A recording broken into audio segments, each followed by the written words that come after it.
પ્રભુની પાવરફુલ વાતો 17. આમાં આ જે પાવરફુલ વાતો છે ને પ્રભુની, એ પ્રભુના જે આપણે કહીને કે પ્રધાન વચન એટલે કે મહત્વના વચન, મહત્વ એટલે કે અગત્યના એટલે કે હાઈલાઇટ કરે ને એવા વચન. કાલે આપણે થોડું જોયું હતું, પણ મને એમ લાગે છે વાત બહુ સરસ છે ને એટલે હું રિપીટ કરું છું. અને હરિલીલામૃત ગ્રંથ છે, બરાબર. અને સંપ્રદાયના શિરમોર ગ્રંથ કહો ને એમ કહી શકાય. આપણે હરિલીલામૃતને ભક્ત ચિંતામણીની સમકક્ષ કહેવો હોય ને તો પણ કહી શકીએ. હા, કારણ કે અંદર લીલા ચરિત્રો પીરસાયેલા છે ને એવા, અને એવા એ અંદર રાગ રાગણી એવી ભરી છે, અને ઝાક ઝમકથી લીલા ચરિત્રોનું જે વર્ણન છે, અને લીલા ચરિત્ર એવા પાવરફુલ છે. એટલે આપણે એમનો સમજો, હું વાત કરું સમજો કે ભક્ત ચિંતામણી એ હરિલીલામૃતની સમકક્ષ એમનો કહેવાય. પણ હરિલીલામૃત ગ્રંથ આચાર્ય શ્રી વિહારીલાલજી મહારાજથી રચિત એ ગ્રંથ નિષ્કુળાનંદ સ્વામીના ભક્ત ચિંતામણી ગ્રંથની સમકક્ષ આવી શકે એવો ગ્રંથ છે એમ કહી શકાય, બરાબર.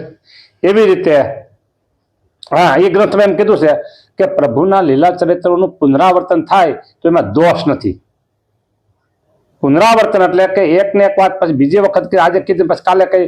અમારે 2-3 દિવસ કે 5 દિવસ પહેલા એક પ્રશ્ન નીકળ્યો હતો. એટલે પ્રશ્ન એવો હતો, થોડોક પુનરાવર્તન એવો હતો. એટલે મેં ધડ દઈને ભગવાને મને હુજાવ્યું ને, એટલે નકર મારે મુંજાઈ જાય એવો પ્રશ્ન હતો. પણ મને એટલું ટાઈમ ભગવાન હુજાડી દે. ઘણી વખત આવું મને ભગવાન એમ થાય ભગવાન આપણે ભેગા છે ને એટલે તરત ભગવાન આપણે આમ તરત રસ્તો કાઢી દેશે ને, એટલે તરત રસ્તો કરી દીધો. મેં કીધું રોટલીનું કીધું કોઈ અભાવ થાય છે કીધું. એટલે સામે વાળા હતા ને એ તરત જ અચંબો પામી ગયા. મેં કીધું રોટલીનો કોઈ અભાવ થાય છે કીધું, તો આ વાતનો અભાવ ન થવો જોઈએ કીધું. બોલતા બંધ થઈ ગયા. એક આવો પ્રસંગ મારે બીનો ગાંધીનગર ગયા હતા, અને અમારે આ જમીન બાબતની થોડીક અરજીઓ ત્યાં આપવાની હતી. હવે ત્યાં લેડીઝ કરવું શું, બરાબર. અને વ્યવસ્થાપક જે અંદરના માણસો હતા એને અમે એક સાઈડમાં આપણે મર્યાદા પ્રમાણે બેઠા હતા. એટલે મને 2 થી 3 વાર એમ કીધું કે અહીંયા આવી જાઓ એટલે તમે મારો આવી જાય, અહીંયા આવી જાઓ એટલે લેડીઝની સામે બેસી જાઓ તમે એના ક્રમ પ્રમાણે ખુરશી ઉપર. હું ઊભો ન થાવ. હવે મૂંઝાનો કરવું શું. એટલે ભગવાન ભેગા હતા ને એટલે ભગવાન અત્યારે સુજાયું. એટલે ભાઈને બોલાવ્યા ને હું ઊભો થયો, અને હરવેકથી મેં એને કામમાં કીધું. મેં કીધું આ શ્રાવણ મહિનો ચાલે છે ને એટલે મારે એવું વ્રત છે કીધું કે કોઈ લેડીઝોની સામે જોવું નહીં અને એના સામે બોલવું નહીં. આ શ્રાવણ મહિનો ચાલે છે ને મારે એવું વ્રત છે કીધું. અને ઓલા ભાઈને તો આશ્ચર્ય થઈ ગયો. તરત સોરી સ્વામીજી, સોરી એક કહેવાય તો બીજા હોતે આવ્યા ગયા સોરી સ્વામી, ઓહો તમે મારા વખાણ કર સ્વામીને આવું વ્રત છે. મેં કીધું મનમાં કીધું મારા શ્રાવણ મહિનો નથી, મારે કાયમ વ્રત છે મનમાં કીધું. હા, પણ ભગવાન અત્યારે રસ્તો કાઢી દીધો. અને પછી અમારા સાથેના જે ભાઈ હતા ને હરિભગત, એને બધું જે વિધિ કરવાની વિધિ કરી દીધો. હું એક બાજુ મર્યાદા પ્રમાણે બેઠો ગયો. હા, એટલે ભગવાન આવી તો બતાવે આપણે રસ્તો કાઢી દે, સમજ્યા ને. એટલે પુનરાવર્તન, હા વાત એમાંથી પુનરાવર્તન હરિલાલમાં કીધું એટલે મને વાંધો નહીં. જો અલૌકિક મૂર્તિ આજની હરિધર્મ કુમાર, જોતા નાવે જોડમાં આસમ અન્ય અવતાર. મને એક બહુ સજ્જન માણસ અને બહુ સારા માણસ અને બહુ આમ આપણે એના વખાણ કરી તો એમ થાય કે હજી ઓછા વખાણ કર્યા એવા માણસ, એને મને એવું કીધું. એ કાયદો જાણતા હશે. કોઈ ગુનેગાર છે, સાંભળજો, કોઈ ગુનેગાર છે અને એને એના જજમેન્ટમાં એવું આવ્યું કે એને ફાંસીની સજા. હવે ફાંસીની સજા આપવાની થઈ એટલે તરત બીજો વિચાર એ લોકોએ કર્યો કે આ એક માણસની પાછળ 15 માણસનો નિભાવ છે. હવે 15 માણસ એવા છે, કોઈ વૃદ્ધ છે, કોઈ અપંગ છે, કોઈ બાળક છે, ટૂંકમાં એમ કહી તો એ કમાઈ શકે એવા નથી, અને એનું ભરણ પોષણ આ એક માણસ કરે છે. હવે આને ફાંસી ચડાવી દઈએ તો આ 15 માણસનું પોષણ કોણ કરશે? 99 કલમ એવી હતી કે આ ભાઈને ફાંસીએ ચડવાના, અને એક કલમ આવી કે પાછળના જે છે એનું ભરણ પોષણ કોણ કરશે? ઓલા માણસની ફાંસી રદ થઈ ગઈ, 99 કલમ રદ થઈ ગઈ ને એક કલમ આગળ ઉભી રહી ગયો. બરાબર, આ દ્રષ્ટાંત મને આપી અને મને એ ભાઈએ એવું સમજાવ્યું, સમજવા જેવી વાત. હા, ખુદ સ્વામિનારાયણ ભગવાનના વચન હોય, ખુદ નંદ સંતોના વચન હોય કે અવતાર અને અવતારી એક જ છે, તત્વ એક જ છે, આવું બધું કહેતા હોય. બરાબર, પણ એની સામે ભગવાન સ્વામિનારાયણનું એક જ વચન આવે અને નંદ સંતોનું એક જ વચન આવે તો ઓલા બધા ભગવાનના વચન છે ને રદ થઈ જાય. આની પાસે ગૌણ થઈ જાય છે. રદ થઈ જાય એટલે ગૌણ થઈ જાય. રદ થઈ જાય એમ ન કહેવાય, ગૌણ થઈ જાય છે. અને આ વચન શિરમોર થઈને ઉભું રહે છે. કયો કે અમારા જેવા અમે એક જ, અમે આ પૃથ્વી પર આવ્યા નથી અને હવે આવશું પણ નહીં.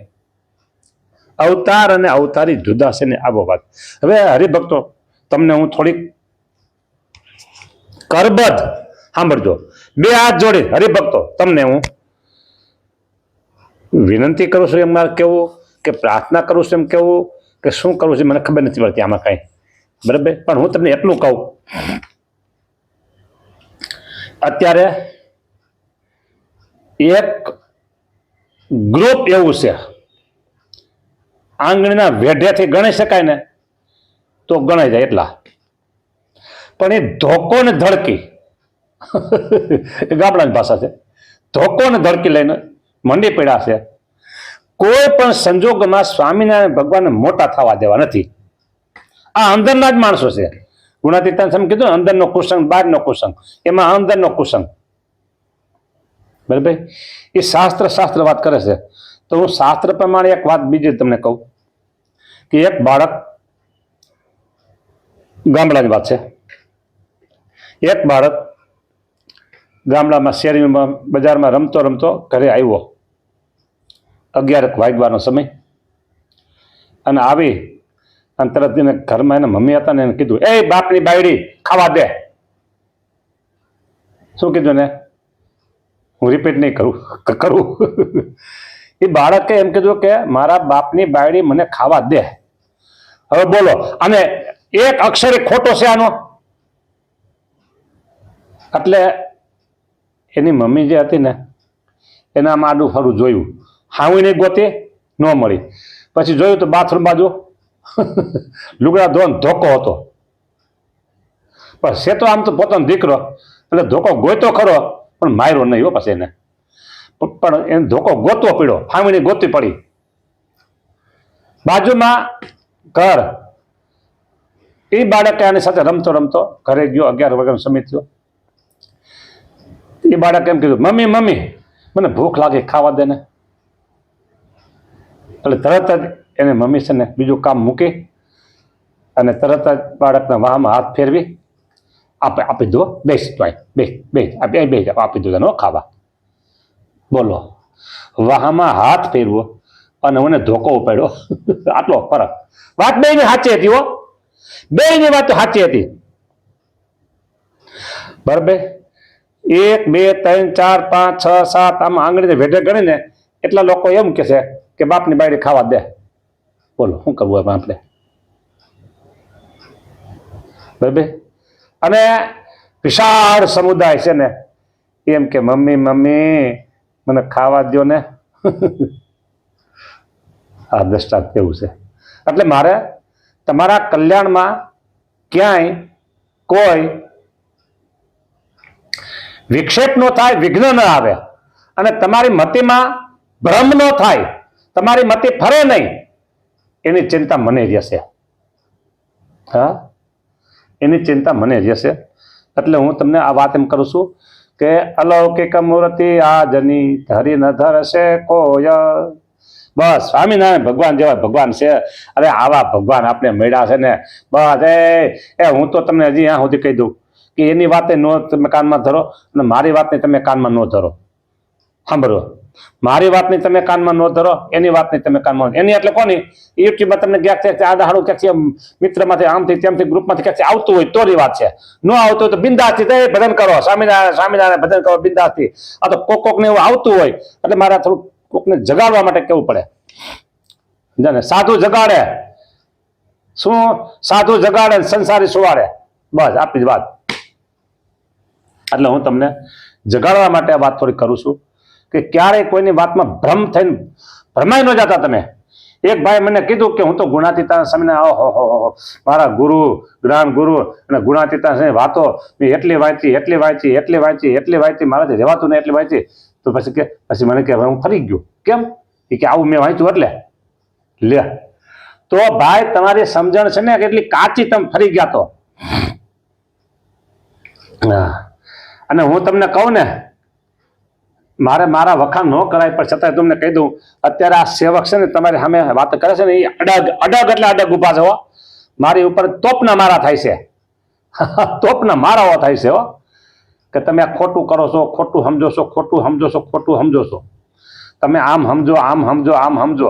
મેં કીધું જ્યાં સુધી આ કાયામાં પ્રાણ હશે, જ્યાં સુધી મારી વાચા બોલતી છે, જ્યાં સુધી દેહમાં સ્મૃતિ છે, ત્યાં સુધી તો હું એક નહીં માનું બધાને.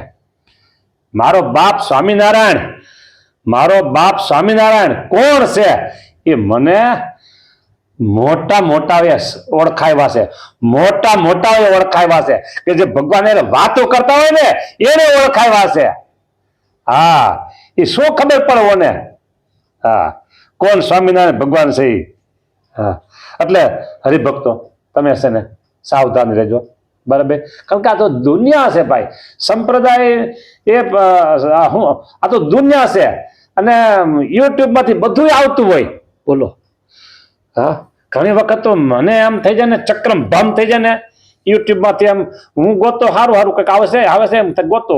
હા, હું સબસ્ક્રાઇબ લગભગ ન કરું, નકર બધું એનું જ આવ્યા કરે ભાઈ. મારો મોબાઈલ ભરાઈ જાય, આડું આવે સારું લઈ લઉં તો બરાબર. પણ તમે ધ્યાન રાખજો. હા, કારણ કે આ દરિયા જેવું છે અત્યારે. વોટ્સઅપ છે ને, વોટ્સઅપ દરિયો નાનો પડે એવું આ વોટ્સઅપ છે. એટલે ક્યાંથી કેની પાસેથી ક્યુ આવે કઈ ખબર પડે નહીં. એટલે સાવધાન રહેજો, બરાબર. કોઈ દિવસ તમે સ્વામિનારાયણ ભગવાન આના જેવા છે એ નહીં સમજવાનું, અને સ્વામિનારાયણ ભગવાન બધા એક છે એવું કોઈ કે ને તો નહીં સમજતા હો. હા, નિષ્કુળાનંદ સ્વામી કહે છે કે અલૌકિક મૂર્તિ આજની ધરી ધર્મકુમાર જોતા ન આવે જોડમાં, બાદ જોવા રાખી નહીં જોડ પુરુષોત્તમ પ્રગટી. હા, બસ. પછી એમ કે છે કે આ સમ અન્ય અવતાર જોતા નાવે જોડમાં, આ સમ અન્ય અવતાર કોઈ પણ અમે મહારાજ સ્વામિનારાયણ ભગવાન સમાન ન આવી શકે. વાત પૂરી થઈ ગઈ. આ હો 9 કલમ રદ થઈ ગઈ અને 1 કલમમાં ઉભી રહી ગઈ. સમર્થ મૂર્તિ સુખ ભરી ધરી ન ધરશે કોઈ. ધરી કોને? તો ધર્મપુત્ર એ નહીં ધરે કોઈ. સર્વોપરી છે મારા શ્રી હરિ સહજાનંદ પ્રભુ સોય. આહા, આ પંક્તિની કથા મેં 1000 વખત કરી છે જુદી જુદી જગ્યાએ, પણ આમ નવું જ મને આમાંથી મળે છે, નવું જ મળે છે આમાંથી. સહજાનંદ પ્રભુ સોય હો. પ્રગટ પ્રબળ મૂર્તિ અચરજકારી છે. પ્રબળ અને પ્રગટ મૂર્તિ હો. હા, અચરજકારી છે. જેને નેતિ કહે શ્રુતિ. બોલો, અચરજકારી છે, અચરજકારી છે. હા, અક્કડ અનુપ અને અમાપ. બોલો, અક્કડ છે, કોઈ કરી શકે નહીં ભાઈ. અને પછી એમ કીધું અનુપ, એને ઉપમા શું આપીએ? કેવો વિચાર કરો તમે. હવે મારે એક છે ને સમુદ્રને ઉપર લેખ લખવો છે, સમુદ્ર ઉપર અને સૂરજ ઉપર એક લેખ લખવો છે, એક બરાબર. હા, તો હવે મારે સમુદ્રને અને સૂરજને ઉપમા કોની દેવાય એ હું છે ને 50 વર્ષથી વિચાર કરું છું. મારી ઉંમર 5 અને 15 વર્ષ છે ત્યારથી વિચાર કરું છું કે સમુદ્રને મારે કેના જેવો કેવો અને સૂરજને મારે કેના જેવો કેવો. આ બે ઉપર મારે લેખ લખવો છે. આ તો ખાલી એમ કહું છું. ટૂંકમાં એમ કહેવાનું છે કે આમાં આવ્યું ને અનુપ ઉપમાનું આપી શકાય. બાપા આ સમુદ્ર જેવા સહજાનંદ સ્વામી નો કહેવાય, સમુદ્રથી અપાર મોટા એમ કહેવાય.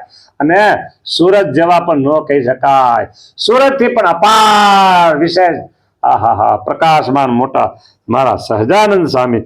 સહજાનંદ સ્વામી રે મારા સહજાનંદ સ્વામી.